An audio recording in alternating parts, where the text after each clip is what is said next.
Sir, ಜನರು ಈಗಾಗಲೇ ಯೋಚನೆ ಮಾಡಿದ್ದಾರೆ. ಇನ್ನು 1-2 ತಿಂಗಳು ಬಂದರೆ 3 ವರ್ಷ. ಮೊನ್ನೆ ತಾನೇ ಕಾಂಟ್ರಾಕ್ಟರ್ಸ್ ಹೇಳಿದ್ದಾರೆ, ಮೊನ್ನೆ ಅಸೋಸಿಯೇಷನ್ನಿಂದ BJP ಒಂದು ಟಾರ್ಗೆಟ್ ಫಿಕ್ಸ್ ಮಾಡಿ ಅವರನ್ನ ಭ್ರಷ್ಟ ಸರ್ಕಾರ ಅಂತೇನು ಹೇಳಿದ್ರು, ಈಗ ಇರ್ತಕ್ಕಂಥ ಸರ್ಕಾರ ಯಾವ ರೀತಿ ಇದೆ ಅನ್ನುವಂಥದ್ದನ್ನ ನಾವ್ಯಾರು ಹೇಳ್ತಾ ಇಲ್ಲ, ಕಾಂಟ್ರಾಕ್ಟರ್ಸ್ ಹೇಳ್ತಾ ಇದ್ದಾರೆ.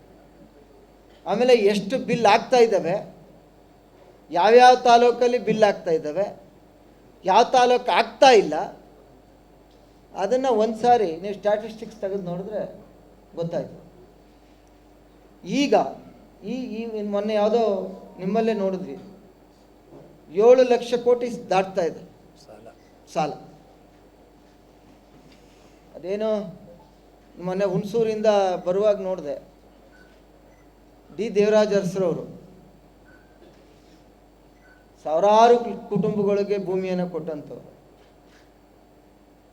ಅಧಿಕಾರ ಯಾರು ಎಷ್ಟು ವರ್ಷ ಮಾಡ್ತಾರೆ ಅನ್ನೋದು ಮುಖ್ಯ ಅಲ್ಲ, ಅಧಿಕಾರದಲ್ಲಿದ್ದಾಗ ಹೇಗೆ ನಡ್ಕೊಂಡು ಅನ್ನೋವಂಥದ್ದು ಮುಖ್ಯ. ದಿನ ಲೆಕ್ಕ ಅಲ್ಲ. ಅವರು ಈ ಜಿಲ್ಲೆಯ ಒಬ್ಬ ಮುಖ್ಯಮಂತ್ರಿಯಾಗಿ, ಒಬ್ಬ ಹಿಂದುಳಿದ ವರ್ಗಗಳ ಮುಖ್ಯಮಂತ್ರಿಯಾಗಿ ರಾಜ್ಯಕ್ಕೆ ಅನೇಕ ಕೊಡುಗೆಗಳನ್ನು ಕೊಟ್ಟರು. ನಮ್ಮ ಗೌರವಾನ್ವಿತ ಮುಖ್ಯಮಂತ್ರಿಗಳು 2ನೇ ಬಾರಿಯಾಗಿ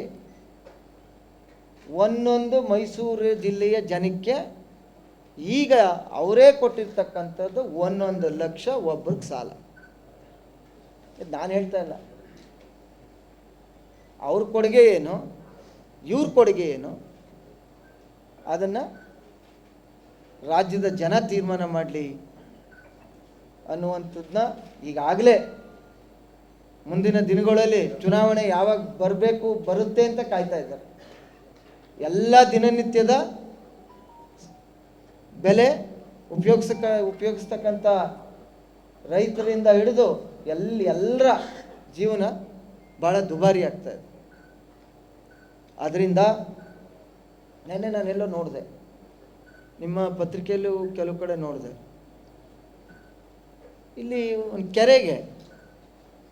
ಕೆರೆಗೆ ಫೆನ್ಸ್ ಹಾಕೋಬಿಟ್ಟವ್ರು.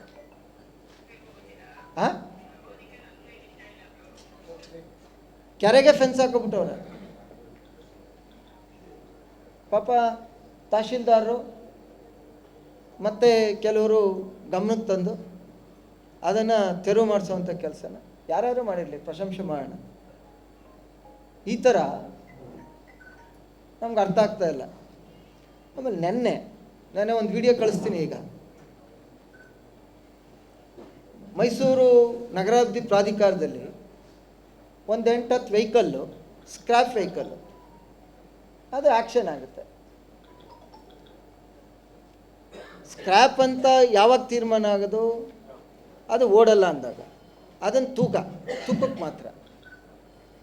ಅದನ್ನು ಯಾರೋ ಪ್ರಾಮಾಣಿಕ RTIನವರು ಇದ್ದಾರೆ, ಕೆಲವರು RTI ಹೆಸರಿನಲ್ಲಿ ಜೀವನ ಮಾಡ್ತಕ್ಕಂಥವರು ಇದ್ದಾರೆ. ಅವ್ರು ಏನು ಮಾಡಿದ್ದಾರೆ, ಆ್ಯಕ್ಷನಲ್ಲಿ ಕೂಗೊಂಡಿದ್ದಾರೆ. ರೆಕಾರ್ಡ್ನ RC ಬುಕ್ಗಳು ಕೊಡಿ ಅಂತ. ಪಾಪ ಅಲ್ಲಿ ಯಾರೋ ಸಂಪತ್ ಕುಮಾರ್ ಅಂತ AW, ಇಲ್ಲ ಅದು ಸ್ಕ್ರ್ಯಾಪ್ಗೆ ಅಂತ ಕೊಟ್ಟಿರೋದು, ಅದನ್ನು ನಾವು RC ಕೊಡೋಕ್ಕೆ ಬರಲ್ಲ ಅಂತ ಹೇಳಿದ್ದಾರೆ.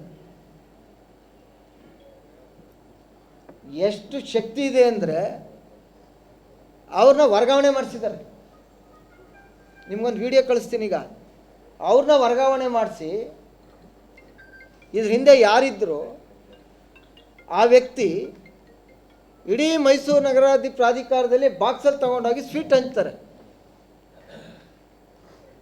ಪೊಲೀಸ್ ಇಲಾಖೆ ಏನು ಮಾಡ್ತಾ ಇದೆ, ಜಿಲ್ಲಾಡಳಿತ ಏನು ಮಾಡ್ತಾ ಇದೆ, ಇಂಟೆಲಿಜೆನ್ಸ್ ಏನು ಮಾಡ್ತಾ ಇದೆ,